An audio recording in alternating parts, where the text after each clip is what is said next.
This morning's passage is from Daniel chapter 3, verses 19 to 30. Is that right? Okay.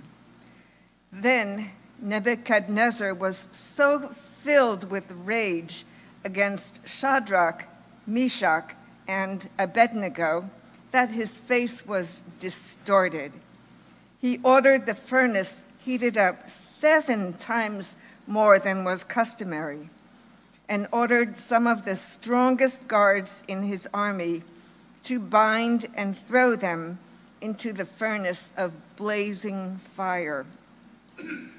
So the men were bound, still wearing their tunics, their trousers, their hats, and their other garments, and they were thrown into the furnace of blazing fire.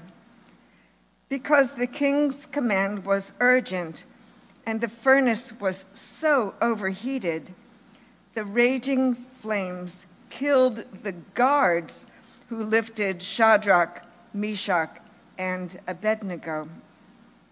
But they fell down, bound, into the furnace of blazing fire.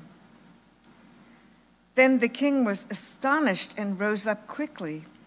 He said to his counselors, "Was it not 3 men that we bound into the fire?" They answered the king, "True, O king." He replied, "But I see 4 men unbound, walking in the middle of the fire, and they are not hurt. And the 4th has the appearance of a god." The king then approached the door of the furnace of blazing fire and said, "Shadrach, Meshach, and Abednego, servants of the Most High God, come out, come here." So they came out from the fire.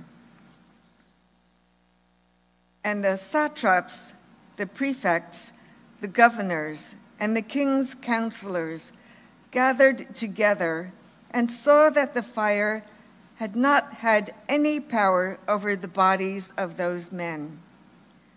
The hair on their heads was not singed, their tunics were not harmed, and not even the smell of fire came from them. The king said, "Blessed be the God of Shadrach, Meshach, and Abednego, who has sent his angel and delivered his servants who trusted in him. They disobeyed the king's command and yielded up their bodies rather than serve and worship any god except their own God.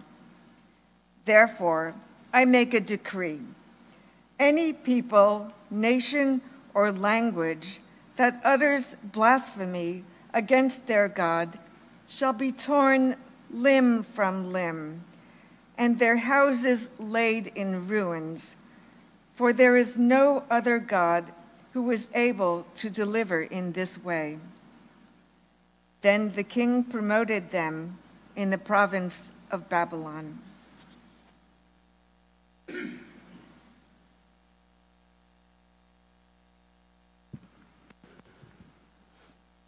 Thank you, Jan.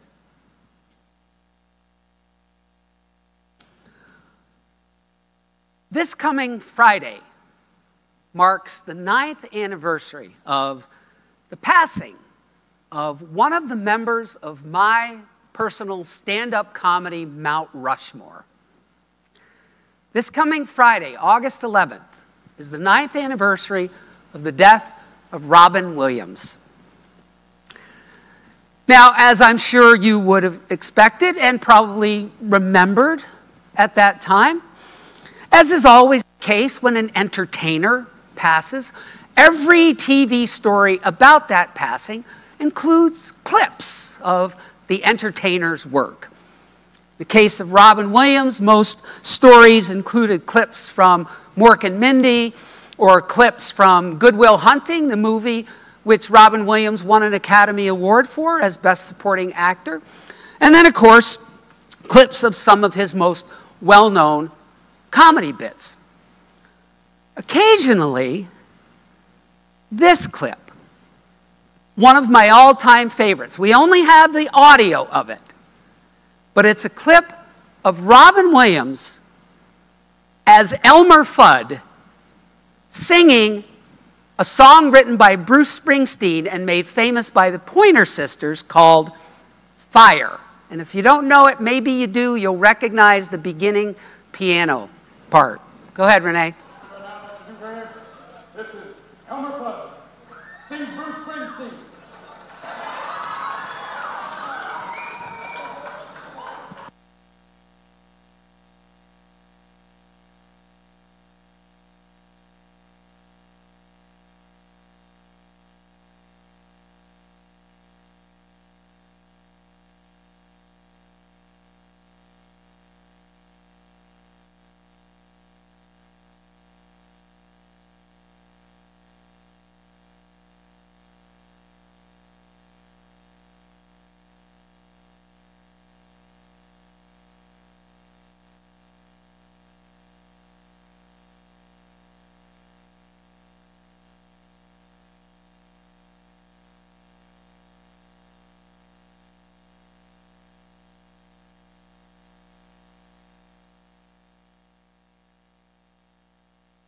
All these years later, whether I see it or hear it, I still laugh at that bit. Unfortunately, though, sometimes the fire isn't so funny. The ancient Babylonian king, Nebuchadnezzar, commands that a humongous golden statue be built. A statue which everyone in the land is commanded to bow down to and worship. Statue of what? Writer of the book of Daniel doesn't tell us. Maybe it was a statue of one of the Babylonian deities. Maybe it was a statue of the king himself, because as we know, not uncommon throughout history for kings and dictators and rulers and even presidents sometimes to consider themselves gods that need to be worshipped. We don't know. We don't know. But everyone in the land is commanded to bow down and worship the golden statue god whenever the royal band strikes up whatever the ancient Babylonian version of God Save the King or Hail to the Chief was. Everyone in the land, including the thousands of Jewish people who had been taken captive into Babylon when the Babylonian Empire conquered the southern Israelite kingdom of Judah about 600 years before Jesus arrives on the scene. Included among those thousands exiled into Babylonian servitude are 4 young Jewish men. Daniel, who this book is named after, but who does not appear in this scene, and 3 others, Shadrach, Meshach, and Abednego. Those aren't their real names, though. Those are the Babylonian names given to them, well, really forced upon them when they were taken into captivity. Again, another common practice throughout history. The renaming of conquered and enslaved people, because when you control someone's name, you control them. It's happened all throughout history. Happened in our history. We don't know. The writer doesn't tell us how many of those thousands of Jews consented to bow down and worship the golden statue god whenever the band did its thing. But the writer does tell us 2 things. One, we know what happens if they don't. They are to be thrown into a fiery furnace And two, we know that Shadrach, Meshach, and Abednego won't. They refuse to bow down to the golden statue god or the king. They refuse to violate their covenant with the God of Israel to have no other gods come first or to worship no false gods. Well, that, as you can imagine, doesn't sit real well with some of the folks around them. And so some of those folks, like schoolyard children, angry about something that somebody else has done, go, "We're telling." And they run off to the king to tattle on Shadrach, Meshach, and Abednego. And the king, we are told, is filled with rage. Rage. Intense, extreme anger. Rabid. The words rabies and rage both coming from the same old Latin root. The king is enraged and calls for Shadrach, Meshach, and Abednego to be brought to him, and he issues them an ultimatum. Take your pick, boys. Bow or burn. Bow or burn. And those three young Jewish men reply, "We'll take door number 2. We'll take our chances with burn." Because as the renowned Peter Marshall, professor of preaching at Columbia Theological Seminary in Atlanta, Anna Carter Florence, says, Shadrach, Meshach, and Abednego understand that sometimes it's better to burn than to bow down.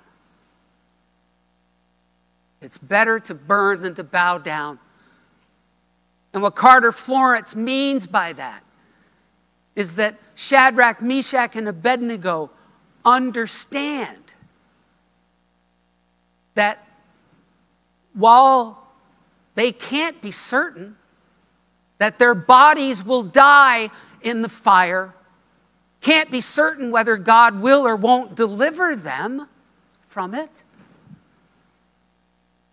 they are certain that their spirits, their souls will die if they bow down to a false god.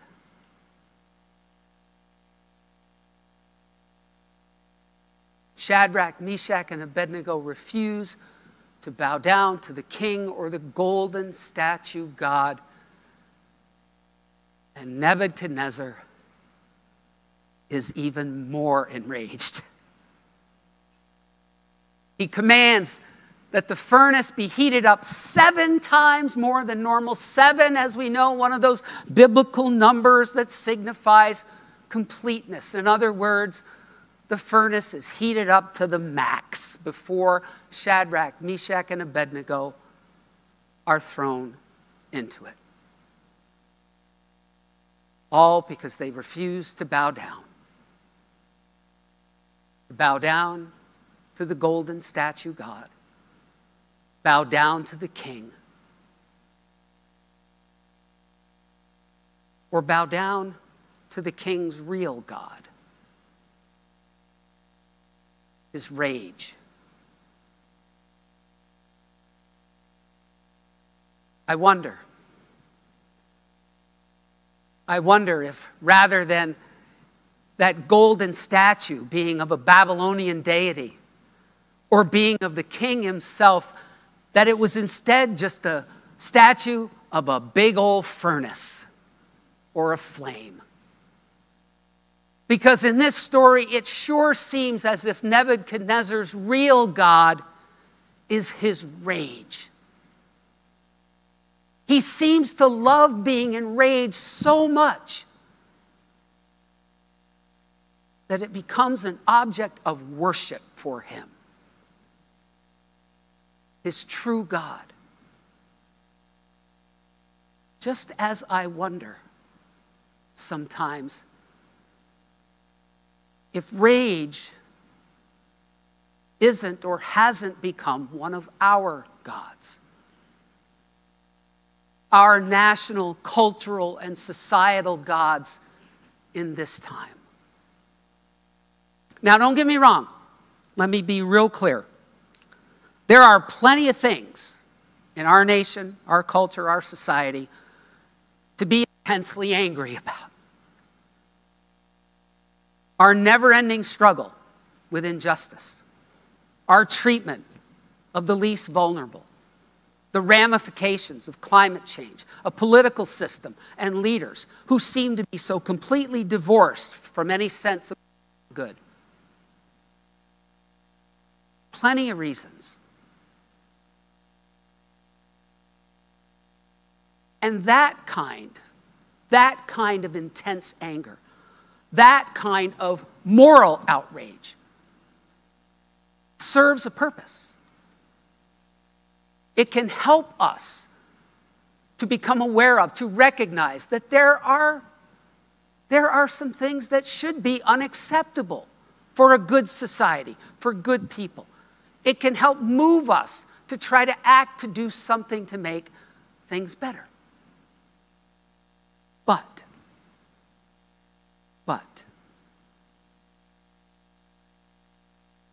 as Molly Crockett, the director of the Crockett Neuroscience Lab at Yale University, points out, someone who's been studying this kind of thing for decades,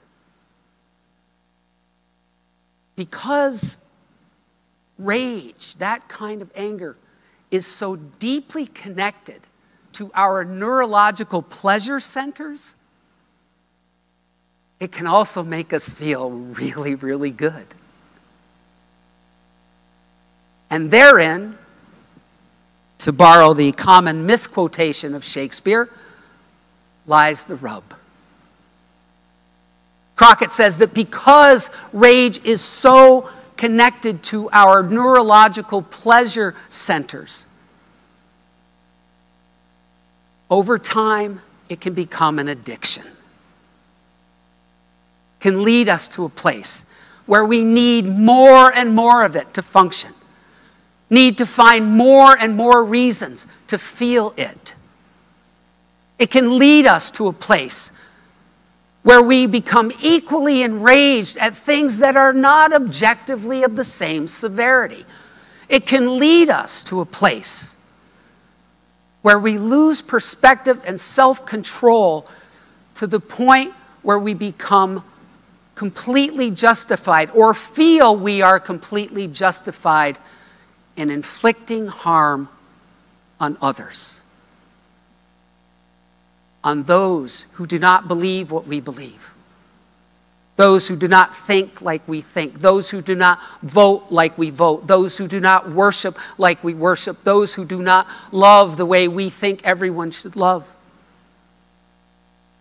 Feel perfectly justified in inflicting harm on those who refuse to bow down to our gods.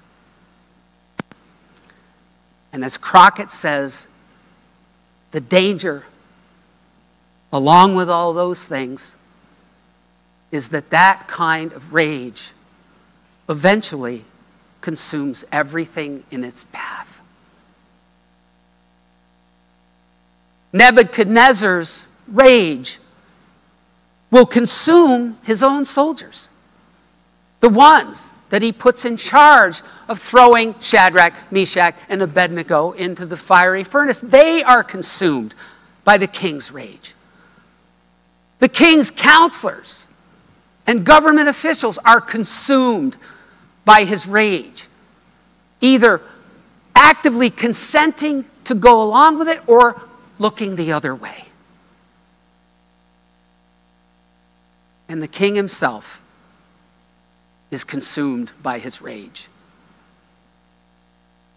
We are told that his face was contorted by his rage. His face was contorted, distorted. But the Hebrew Bible has that as his visage was distorted. Visage, a word which means demeanor or bearing. In other words, the king's rage consumes his very being. And of course, it will try to consume Shadrach, Meshach, and Abednego. But then a fourth person appears in the furnace. One, the appearance of a god, as the New Revised Standard Version translation we use today says. But again, as the Hebrew Bible puts it, one with the appearance of a son of the god. It's a reflection of the ancient Jewish belief that from the beginning of time, God was not alone, that God was accompanied by a heavenly court made up of lesser divine beings who were there to serve God's purposes. That one with the appearance of a god, that messenger, that servant of God, protects Shadrach, Meshach, and Abednego from the fire. Saves them because they refuse to bow down to the king or to his rage. Well, the first two times anyway. Twice we are specifically told that the three of them refuse to bow down. But then after they are saved from the furnace, Nebuchadnezzar first makes this declaration of praise of the God of Israel. But then what does he follow it with? A command that anybody who transgresses that God be torn limb from limb and their houses laid in ruins. Knowing Nebuchadnezzar, probably have their houses burned down. As the noted rabbi and author Joseph Telushkin says, possibly the worst repentance in history. It's just more rage. It's just more rage. But this time, Shadrach, Meshach, and Abednego are silent. They're silent. And we never hear from them again. Why? Why do they not refuse to bow down or say anything about it that third time? Because as Molly Crockett also points out, one of the other effects of rage is that it can lead us to a place where we either participate in or are more than willing to look the other way when that rage is not directed at us, but instead directed the other side, the other team, the other tribe.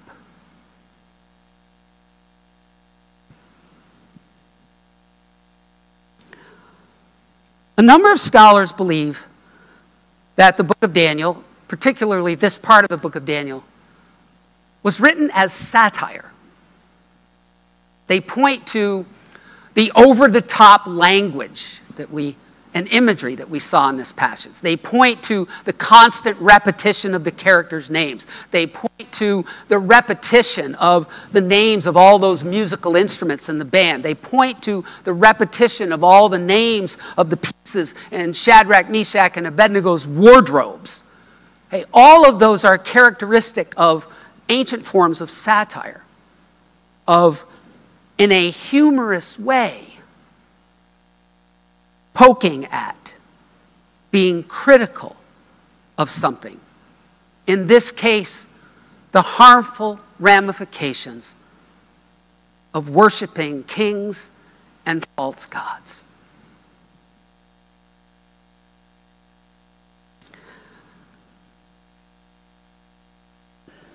But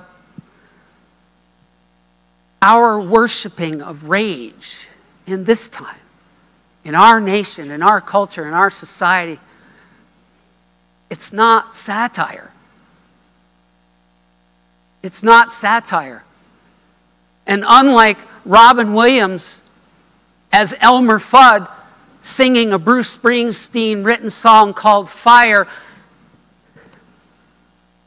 that fire ain't so funny. But the good news, my friends, is that God promises to be our fourth person. That God promises to protect us from the fire when we refuse to bow down to that false god. God promises to protect us and calls us to be the fourth person for others. Amen.